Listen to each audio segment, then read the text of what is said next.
Hello and welcome to Tech This Week, where we bring you up to speed with the week's most important developments in the enterprise and emerging space in India. In today's episode, we will talk about Info Edge's Q2 earnings, Blacksoil's first close of maiden credit fund, PUBG's comeback plans in India, Wipro's rejig of service lines across geographies, and the funding deals of the week. Joining me in this episode from Tech Circle's newsroom are Payal Ganguly, Supriya Roy, and Dibagna Ghosh. So let's start with the Info Edge earnings that came in earlier this week. The company reported a 19% year-on-year decline in the net sales revenue for the second quarter of FY21. Its recorded billing and net income has also declined. So looks like the company suffered quite a lot during this COVID-19 lockdown. That's right, Shweta, but also I think Info Edge is seeing a comeback. So the Chief Financial Officer, Chintan Thakkar, during an interview recently said that the business had reached around 80 to 82% of pre-COVID levels. Dibagna, would you like to weigh in with the numbers?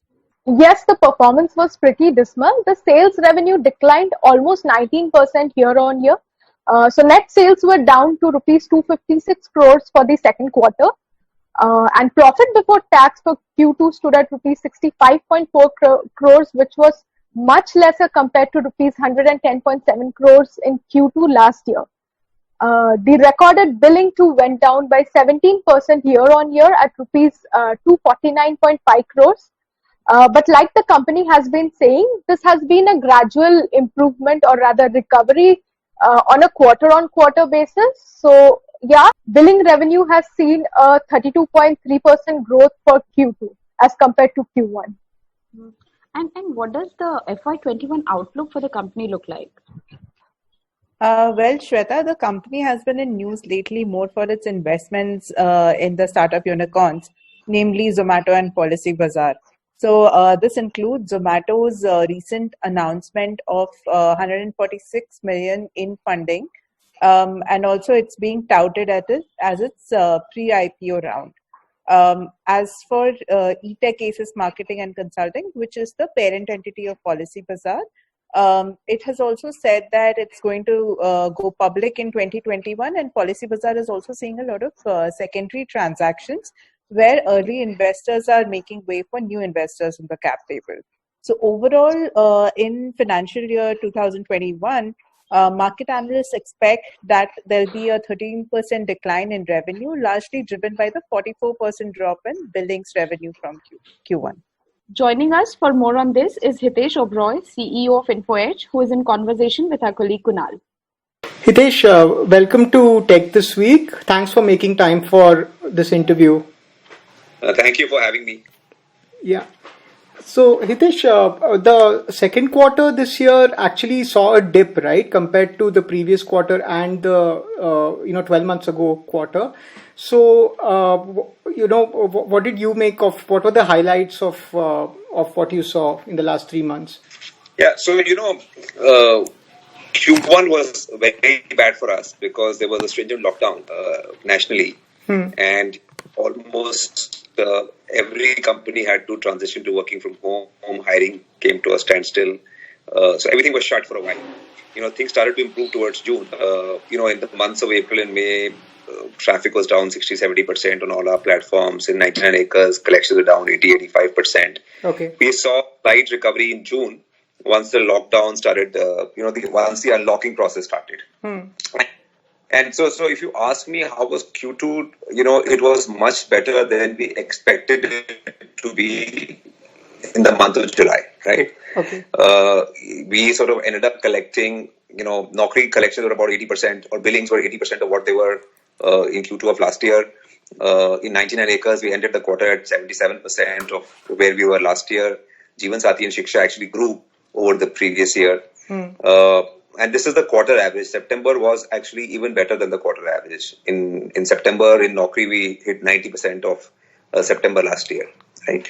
So on the whole, we saw a solid recovery in Q2 compared to Q1. Of course, we are nowhere close to where we were in Q2 of 1920. Okay. But we are confident that if the COVID situation continues to get better and things continue to improve on that front, business will keep getting better with every passing month. Okay.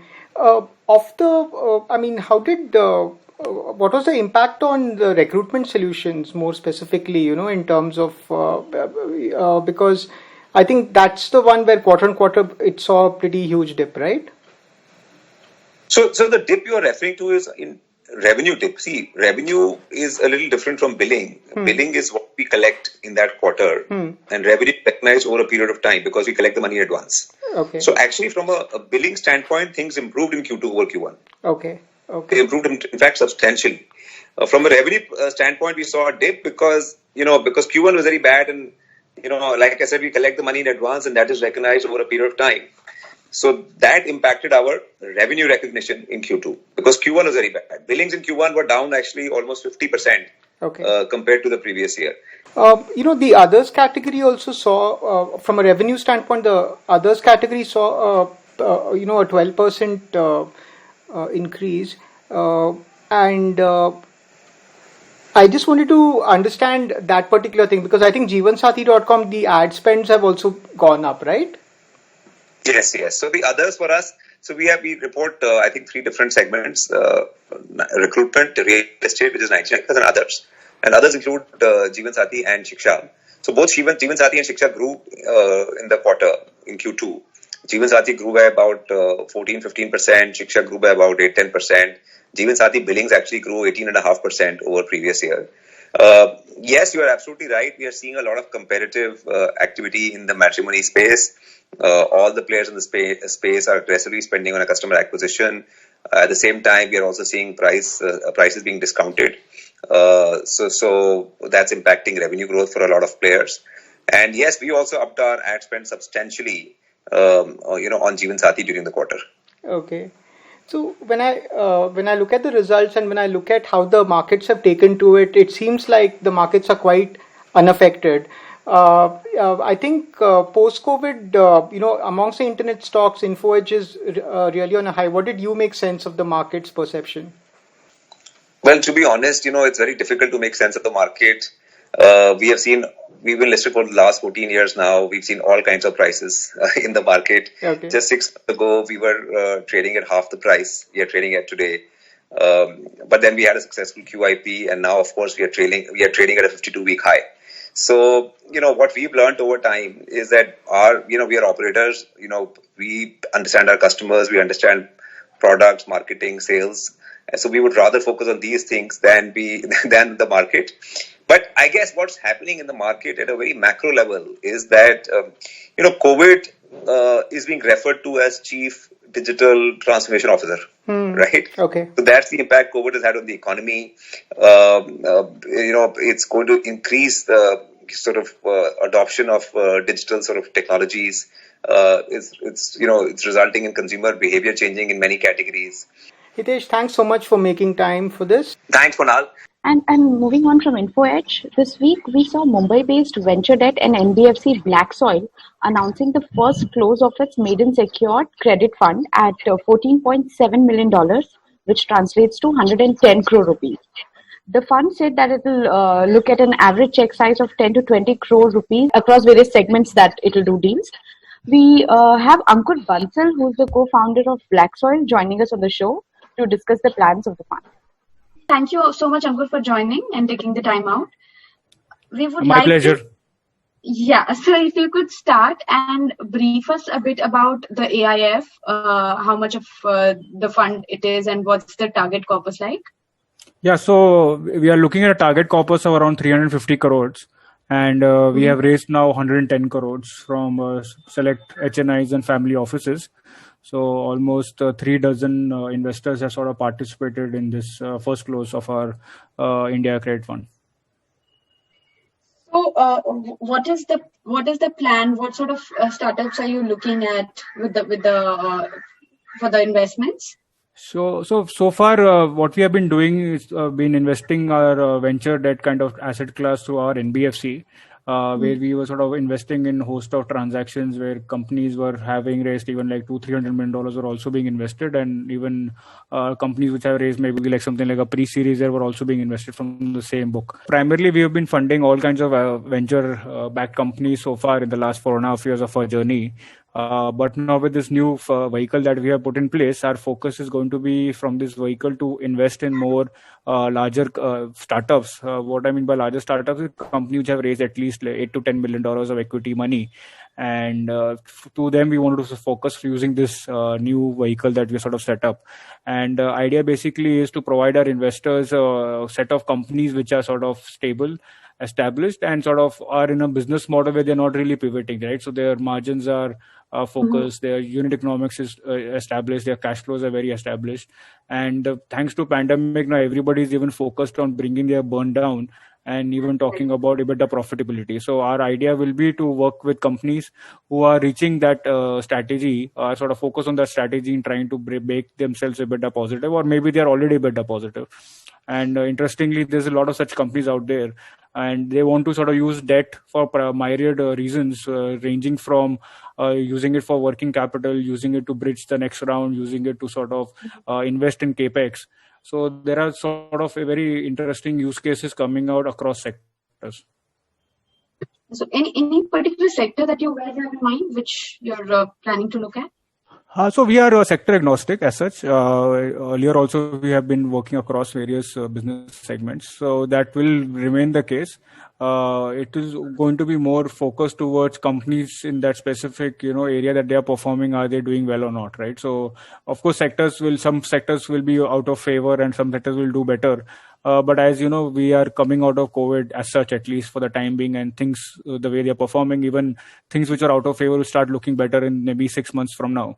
So right now, obviously, it is more focused on businesses which have not really been impacted significantly by COVID, or they are at least been able to bounce back better from COVID, right? So that is where the focus has been.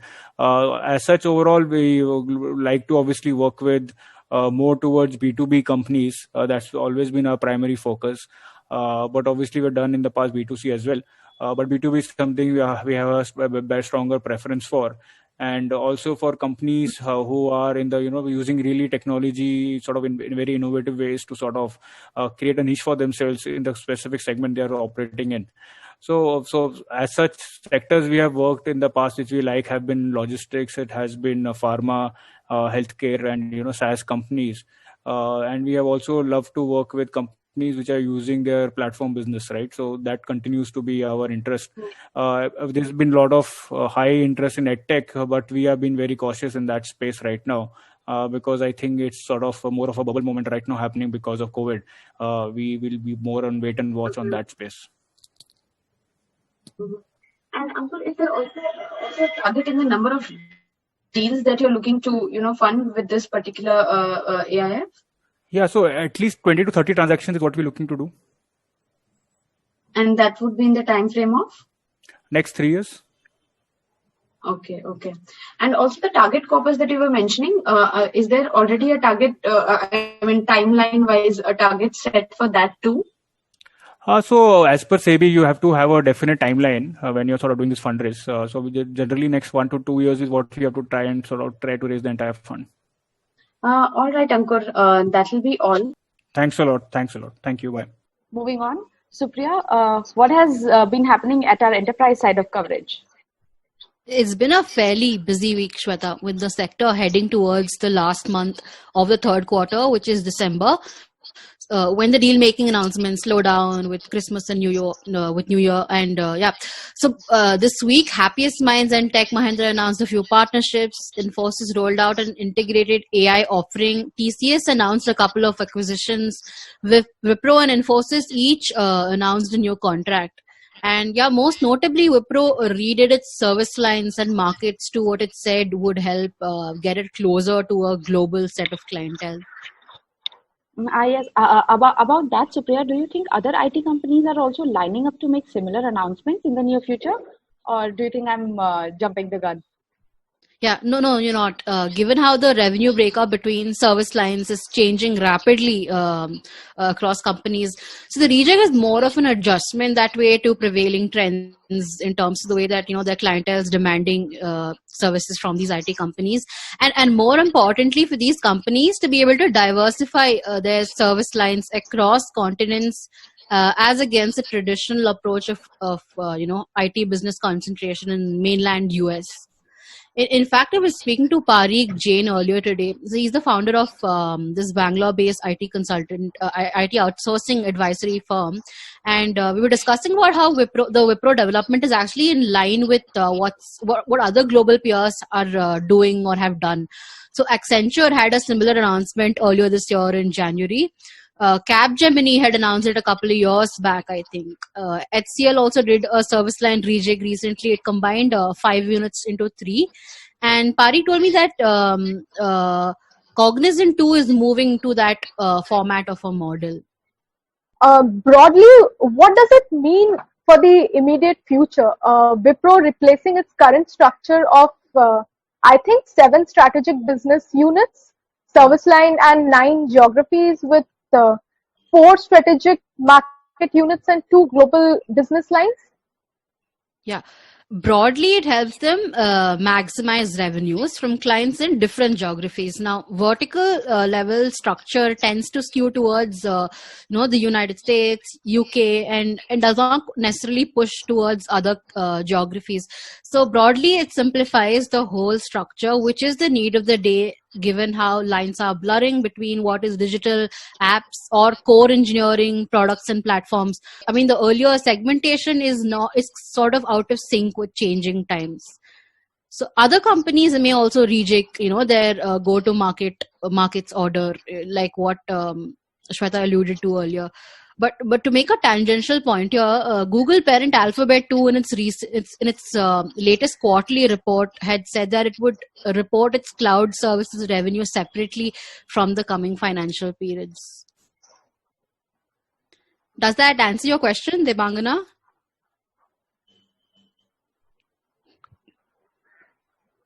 Debangana, can you hear us? I am checking something.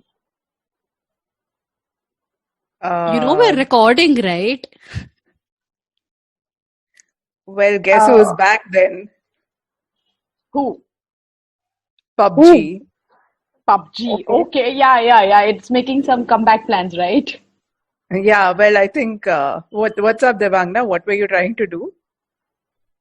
Well, I was checking if we could download the Indian version. It is still not up yet. The long weekend should be ample time to explore the new version. Wait, I don't get this. So they were banned along with the other Chinese apps and now they are unbanned. Well, Shweta, they're trying to stage a comeback from what I understood of their statement. So the holding company, which is called PUBG Corporation, came out with an announcement yesterday that it was launching a version of PUBG specifically for the Indian users, and said that it intended to invest around $100 million in the country and hire around 100 employees for its India subsidiary, which will be set up soon. So since they are not up on Google Play yet, so I'm assuming that they are yet to get some clearances? Well, Debangana, there has not been any announcement from MeitY officially saying that, what action they are going to take. They kind of, so what had happened initially was PUBG got banned along with other Chinese apps earlier in September. They revoked the publishing rights of the mobile PUBG game from Tencent Holdings days within the ban. Now the company is trying hard to position itself as a South Korean entity rather than a company with any sort of Chinese links or ties. But Tencent holds only a minority stake, right, in Krafton, which is the South Korean parent of PUBG, the parent. Yeah, so the thing is, it holds around 13%, but then Krafton reportedly, which is a unicorn in South Korea, by the way, is planning to go IPO soon in the country. So therefore, I doubt that Tencent will look at giving up its stake in the company anytime soon, because the longer it continues to stay invested, it will enjoy the fruits of the public offering. Let's talk about the funding deals of this week. It was a great week in terms of the funding amount that saw a jump of around 5 times. 23 startups raised a total of $320 million this week, as opposed to 16 deals that were signed last week for $60.5 million. These are excluding the undisclosed deals, obviously. The notable deals this week were logistics platform ExpressBees, which raised $110 million in a growth funding round led by InvestCorp, Novest Venture Partners, and Gaja Capital. EV startup Aether raised $35 million in a growth round, dubbed as Series D, led by Flipkart co-founder Sachin Bansal. And payment startup Slice raised $5.2 million in a debt funding round from Vivriti Capital, Northern Arc Capital, Incred, and others. Well, with this, it's a wrap on this edition of Tech This Week. Do stay tuned in and logged on to techcircle.in for more interesting news and updates. Thank you very much for listening and have a very happy Diwali.